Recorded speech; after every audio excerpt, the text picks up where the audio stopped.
The morning Rebecca died, I was reading the newspaper. My granddaughter was supposed to be helping me sort through estate paperwork that afternoon. I'd married Rebecca 42 years ago in a small chapel in Asheville, North Carolina. She'd worn her mother's pearl necklace and carried wildflowers from the Blue Ridge Mountains. We'd built a life together that felt impossibly simple and impossibly complete. We never had children of our own. But when my brother David died in a car accident 7 years ago, his daughter Melissa became ours in every way that mattered. Melissa was 26 then, lost, grieving.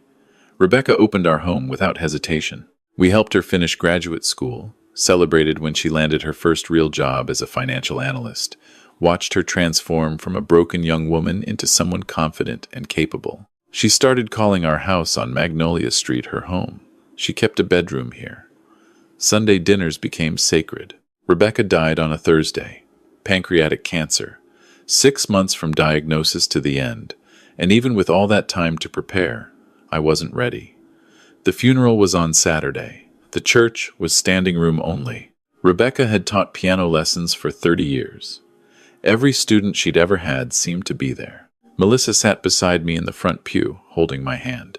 She'd arranged everything: the flowers, the program, the reception afterward at our house. She'd sorted through Rebecca's closet to find the blue dress Rebecca had always said she wanted to be buried in. She handled details I couldn't even think about. "I've got you, Grandpa," she whispered during the service. "You don't have to worry about anything." I squeezed her hand and thought about how proud Rebecca would be. How she'd always said Melissa was a blessing we never knew we needed. The next 3 days blurred together. People brought casseroles I didn't eat.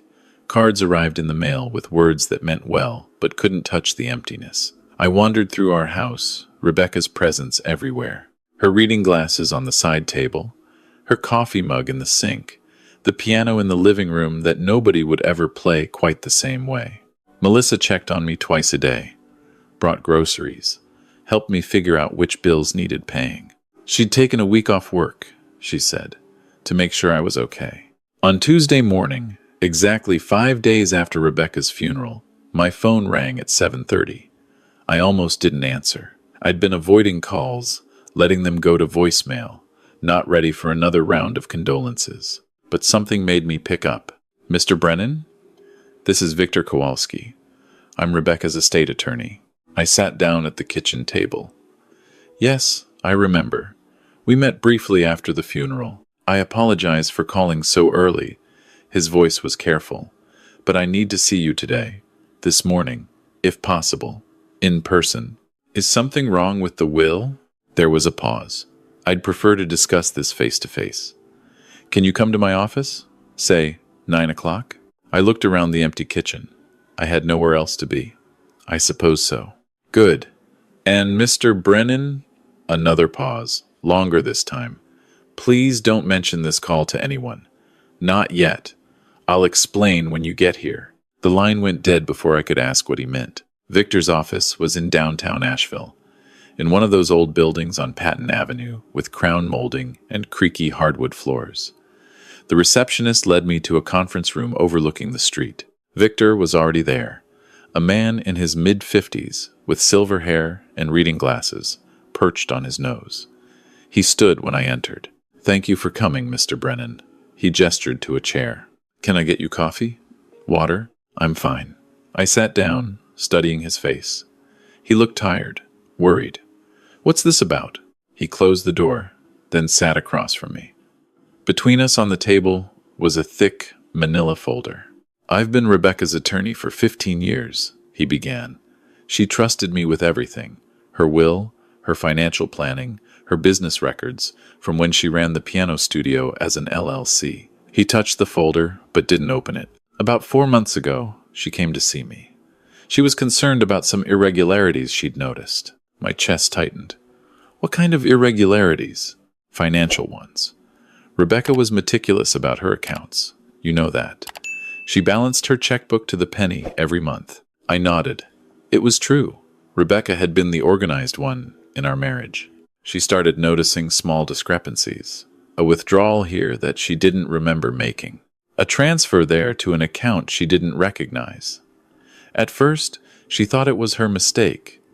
The cancer diagnosis had just come, and she wondered if the stress was affecting her memory.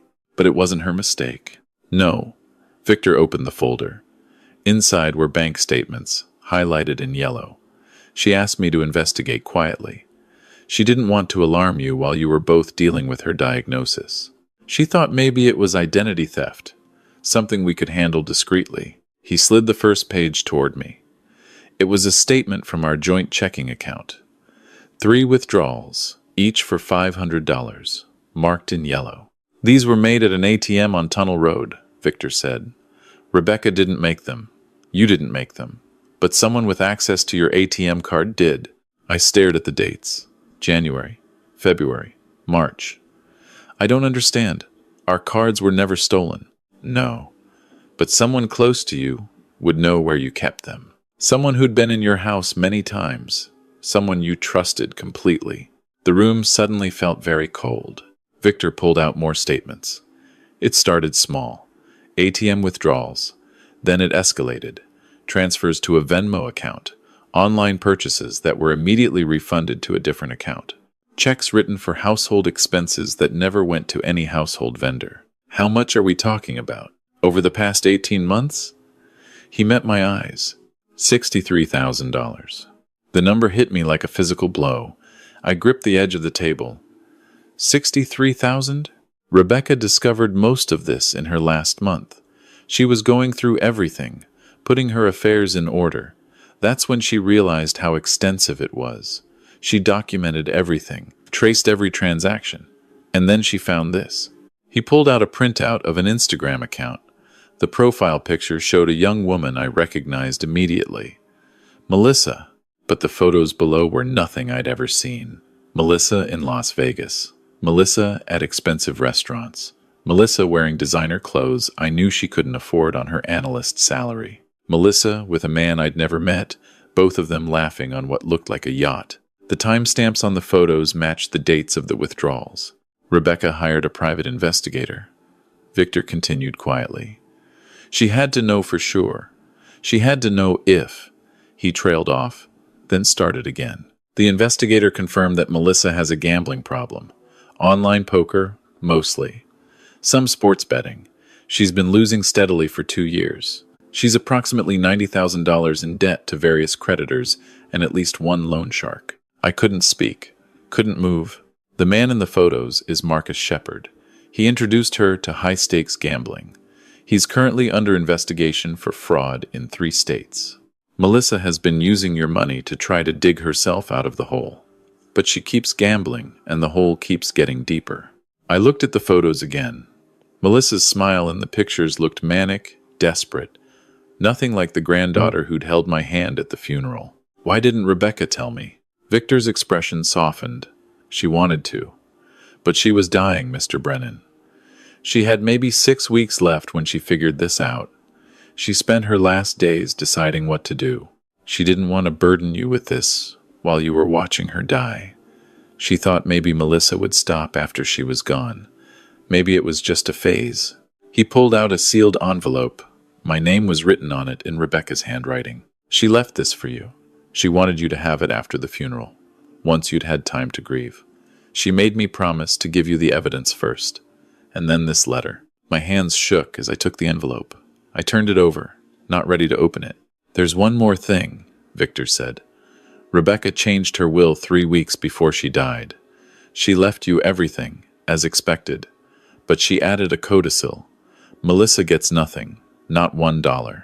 And there's a provision that if you choose to contest this decision and give Melissa money anyway, it all goes to charity instead. She cut her out completely? Rebecca wanted to protect you. She was afraid Melissa would drain everything after she was gone. This way, legally, you can't give Melissa access to the estate, even if she manipulates you into wanting to. I sat there, holding Rebecca's letter, staring at the evidence of my granddaughter's betrayal, and I felt something inside me crack. Not break, crack. The kind of damage that would never fully heal. What should I do? Victor folded his hands. That's not my decision, but I'll tell you what Rebecca told me. She said, Melissa needs help, not money. If Thomas tries to help her with money, He'll only enable her to destroy herself faster. She wanted you to know the truth, so you could make an informed choice. I opened the envelope. Rebecca's handwriting was shaky. She'd written this near the end, when even holding a pen was difficult. My dearest Thomas, if you're reading this, then Victor has shown you what I found. I'm so sorry, my love. I'm sorry you have to know this. I'm sorry I couldn't fix it before I left you. Melissa is sick, not with cancer like me, but with addiction. It's just as deadly if we don't face it. I've watched her spiral for months, and I've been too afraid to tell you. I kept thinking she'd stop. I kept thinking the next time I checked the accounts, everything would be back to normal. It never was. I know you love her. I love her too. She's David's daughter, and when we took her in, we promised to care for her. But caring for someone doesn't mean protecting them from consequences. It means loving them enough to let them face the truth. Don't give her money. She'll only gamble it away. Don't bail her out. She'll only sink deeper. What she needs is treatment, accountability, and a reason to change. I'm sorry. I'm leaving you to handle this alone. I wanted more time. I wanted to see her get better. But time ran out on me. Trust Victor. Trust the evidence. And most importantly, trust yourself. You'll know what to do. All my love, Rebecca. I read it 3 times. Then I folded it carefully and put it back in the envelope. She's coming over this afternoon, I said quietly. Melissa, she said she wanted to help me go through Rebecca's things, decide what to keep and what to donate. Victor's jaw tightened. She's been in the house regularly since Rebecca died? Every day. Mr. Brennan, you need to check your valuables. Rebecca's jewelry. Any cash you keep in the house. Check it now. I drove home in a daze. Our house on Magnolia Street looked the same as always. White clapboard siding, Rebecca's roses in the front garden, though they were looking scraggly now with no one to tend them. The piano visible through the front window. I went straight to our bedroom. To Rebecca's jewelry box on the dresser. It was lighter than it should have been. I opened it. The everyday pieces were there. The costume jewelry Rebecca wore for teaching. But her mother's pearl necklace, the one she'd worn at our wedding, was gone. Her diamond earrings, an anniversary gift, were gone. The antique brooch that had belonged to my grandmother, which we'd promised would go to Melissa someday, was gone. I sat on the bed, holding the empty jewelry box, and something inside me shifted from cracked to broken. Melissa arrived at 2 o'clock, carrying takeout from my favorite barbecue place. I thought you might not be eating, she said, smiling that bright smile I'd always trusted. So I brought lunch. I took the bag, set it on the kitchen counter, didn't open it. She looked at me more closely. Grandpa, are you okay? You look pale. Sit down, Melissa. Something in my voice made her freeze. What's wrong? Sit. Down. She sat at the kitchen table, in the same chair Rebecca used to sit in for breakfast. The wrongness of it made my stomach turn. I pulled out the folder Victor had given me, placed it on the table between us. I met with Rebecca's estate attorney this morning. Her face went carefully blank. Oh? He showed me some things, some irregularities in our accounts. I opened the folder. $63,000 worth of irregularities over the past 18 months. The color drained from her face. He also showed me your Instagram account, the one where you're living a lifestyle that doesn't match your salary. The one with Marcus Shepard. The one with the gambling. Grandpa, I can explain. Your grandmother knew. I said it quietly. She knew for months. She documented everything. She hired an investigator. She knew about the debt, about Marcus, about the online poker. She knew you'd been stealing from us. Melissa's eyes filled with tears. I was going to pay it back. I swear, I just needed to win a few hands, and I was going to pay it back with what? You're $90,000 in debt. She flinched. How do you? Rebecca knew everything. And she didn't tell me because she was dying, and she didn't want to burden me while I was losing her. My voice cracked. She protected you right up until the end. Even knowing what you'd done, she still protected you. I never meant to hurt her. I never meant... Where's her pearl necklace, Melissa? She went very still. The one from our wedding. The one you helped me choose what dress to bury her in. And you saw that necklace in the jewelry box. And you knew I'd never bury her in it because she was wearing the simple gold cross she always wore. Where is it? Tears streamed down her face. I pawned it. Last week, Marcus said I had to make a payment or they'd... I stood up. The chair scraped against the floor. Get out of my house. Grandpa, please. I'm sorry. I'll go to rehab. I'll get help. I'll get out. You don't understand. They'll hurt me if I don't pay. That's not my problem anymore. I walked to the front door, opened it. You made your choices. You stole from your grandmother while she was dying. You stole from me while I was grieving. You took the one physical thing that mattered most to me and pawned it for gambling money. She stood, desperate. I'm family. I'm all you have left. You stopped being family the first time you stole from us. I held the door. Leave your house key on the table. Grandpa, please. Now. She jumped. I'd never yelled at her before. Never raised my voice once in the 7 years she'd lived with us. She pulled the key from her purse with shaking hands. Set it on the table. I'll pay you back. I promise. I'll get clean and I'll... Victor showed me Rebecca's will. She cut you out completely. You get nothing. And even if I wanted to give you money, which I don't, I legally can't. Rebecca made sure of that. She protected me from making the mistake of enabling you further. Melissa's face crumpled. She hated me. No, I shook my head. She loved you. That's why she did it. Because giving you money would only help you kill yourself faster. What am I supposed to do? That's up to you. Get help. Don't get help.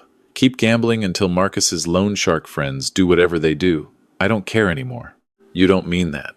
I met her eyes. I watched Rebecca die over 6 months. I held her hand. I slept in a chair next to her hospital bed. I said goodbye to my wife of 42 years. And the whole time, you were stealing from us. The whole time, you were looking me in the eye and asking if I needed anything while you were robbing us blind. I have a problem. Yes, you do. And it's your problem to solve, not mine. She stood there, crying, looking young and lost, and exactly like the broken girl who'd shown up at our door 7 years ago. But I couldn't let myself feel sympathy. Not anymore. Leave. She left. I closed the door behind her and locked it. Then I walked to the living room and sat at Rebecca's piano. I couldn't play like she could. I'd never had the talent. But I put my hands on the keys and pressed down, and the discordant sound that came out felt exactly right. That night, I called Victor. She's gone, I said. I told her to leave. How do you feel? I thought about it. Empty, but less empty than if I'd let her stay and keep lying. Rebecca would be proud of you. She shouldn't have had to handle this alone. She didn't want you to suffer more than you already were. Victor's voice was gentle. She was protecting you the only way she knew how. Over the next week, I changed all the locks. I closed our joint accounts and opened new ones in just my name. I filed a police report about the stolen jewelry, though I knew I'd never see those pieces again. The pawn shop had sold the pearl necklace the same day Melissa brought it in. I also called every gambling addiction hotline I could find, left messages with Melissa's name and number, sent information about treatment programs to her email. I couldn't save her, but I could at least give her the resources to save herself if she chose to. She never called, never texted. For 2 weeks, silence. Then one evening, I got a call from a number I didn't recognize. A woman's voice, professional and kind. Mr. Brennan, this is Dr. Sarah Martinez from Summit Ridge Treatment Center in Georgia. I'm calling about Melissa Brennan. She listed you as her emergency contact. My heart stopped. Is she okay? She's fine. She checked herself in yesterday for a 90-day residential program for gambling addiction. She asked me to let you know. I sat down hard. She did? She said to tell you she pawned everything she owned to pay for the first month. She said to tell you she's sorry, and she understands if you never want to see her again, but she needed you to know she's trying. I closed my eyes. Thank you for calling. She also asked if you'd be willing to participate in family therapy sessions later in her treatment. No pressure. But she thinks it might help. Can I think about it? Of course. We'll be in touch. I hung up and sat in the quiet house. Rebecca's presence was everywhere still. her books on the shelf, her favorite blanket on the couch, the piano that would never sound quite the same. I didn't know if I could forgive Melissa. I didn't know if our relationship could ever be repaired. But she was trying. That was something. That was more than I'd had yesterday. 2 months later, I got a letter. Melissa's handwriting, shaky but clear. Dear Grandpa, I don't expect you to forgive me. I don't expect you to ever trust me again. I just need you to know that I'm 62 days sober from gambling. 62 days of facing what I did and why I did it. They tell us in therapy that addiction doesn't excuse our actions, that I made choices, terrible choices, that hurt people I loved. They tell us we have to own that before we can heal. So I'm owning it. I stole from you and Grandma Rebecca. I lied. I manipulated. I took advantage of your grief. I pawned Grandma's necklace, the one thing I knew mattered most, because my addiction mattered more to me than your pain. I can't undo any of that. I can't give you back the money or the jewelry or the trust. All I can do is promise that I'm working every single day to become someone who would never do those things again. Dr. Martinez said you haven't decided about family therapy yet. I understand. Whatever you decide, I'll respect it. I just wanted you to know that I'm trying, and that I finally understand what Grandma Rebecca was trying to do by cutting me out of the will. She was trying to save my life. I'm so sorry. For everything. Love, Melissa. I read the letter sitting at Rebecca's piano. Then I pulled out a piece of paper and wrote back, Dear Melissa, I'm proud of you for getting help. Your grandmother would be proud too. I'm not ready for family therapy yet. Maybe I will be someday. Maybe I won't. But I'm glad you're getting better. I can't give you money. I won't. Not ever. Rebecca was right about that. But I can give you this. When you finish your 90 days, if you stay clean, if you keep working your program, we can talk. Not about the past. About the future. About whether there's a version of our relationship that can exist in honesty. I don't know what that looks like yet. Neither do you. But we can find out together. Take care of yourself. Grandpa. I mailed it the next day. 3 months after that, Melissa graduated from the program. She called me from a halfway house in Atlanta, where she'd found a job as a bookkeeper for a nonprofit, making $9 an hour, living with 3 roommates, attending Gamblers Anonymous meetings 5 times a week. I'm not asking to come home, she said. I'm just calling to say I did it. 90 days. I'm proud of you. Her voice broke. Really? Really? Dr. Martinez said the first 90 days is just the beginning, that the real work is staying clean in the real world. She's right. I know I destroyed everything. I know you might never trust me again. Trust is earned, I said. You're earning it. Keep going. We talked for 20 minutes about her job, her roommates, her meetings. Not about the money, not about Rebecca, not about the stolen necklace. Small steps. That's what Dr. Martinez had told her. Small steps toward rebuilding. When we hung up, I sat at Rebecca's piano again. This time, I played the one song she'd taught me. A simple melody, nothing fancy, but I played it through without stopping, and it sounded almost right. It's been a year now. Melissa's still clean, still working her program. We talk on the phone every Sunday, short calls, safe topics. She's never asked for money, never asked to come back to Asheville. I went to one family therapy session. Just one. It was hard, painful. We both cried. But Dr. Martinez helped us talk about what happened without falling apart. I don't know if we'll ever have what we had before. That relationship is gone, destroyed by lies and addiction and broken trust. But maybe we can build something new, something honest, something smaller and more fragile, but real. Rebecca's pearl necklace is gone forever. I've made peace with that. But I found something else in her jewelry box last week. A small envelope tucked in the bottom that I'd never noticed before. Inside was a note in Rebecca's handwriting. Thomas, if you found this, it means I'm gone, and you've discovered what Melissa did. I know you're hurt. I know you're angry. I know you might never speak to her again, and I'd understand. But if she gets help, if she gets clean, if she tries to make amends, please give her a chance. Not for my sake, for yours. Because holding on to anger will eat you alive. And I don't want that for you. I want you to live the rest of your life with as much peace as you can find. Melissa is sick. What she did was wrong, but sick people can get better. Give her the space to try. I love you, always. Rebecca. I keep that note in my wallet now. Read it sometimes when the anger comes back. When I think about the $63,000, the stolen jewelry, the lies told while Rebecca was dying. And then I remember that Rebecca, even knowing everything, even cutting Melissa out of her will to protect me, still held out hope for redemption. So I do too. Not blindly, not stupidly, but hopefully, because that's what Rebecca would have wanted. And because some things, once broken, can't be fixed. But sometimes, if you're lucky, if everyone involved is willing to do the hard work, you can build something new from the pieces. It won't be what you had before, but it might be enough.